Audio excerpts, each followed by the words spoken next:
ভাইয়া 1 প্যাকেট চিনি আর একটু সয়াবিন তেলের বোতল দেন। আচ্ছা ভাই দিতেছি। এই নেন ভাই। ভাই কত হইলো? ভাই 220 টাকা। আচ্ছা ভাই দিতেছি। এই না। ভাই আমি ক্যাশ টাকা লেনদেন করি না, আমি বিকাশে লেনদেন করি। বিকাশে দেন।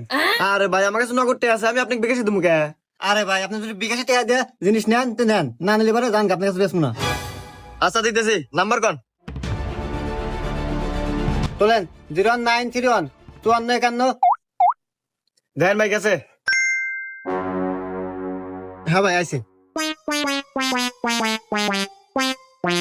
শালার মালিক প্রতিদিন যাওয়ার সময় পকেট চেক করো, আচ্ছা কেবল চেক করো দেখ পানি। আচ্ছা টাকা আমি বিকাশে নিছি। এ হে রে, সাওলে নাকি তো হাতে নিলাম না, জানি আসি। না তুহানের মাল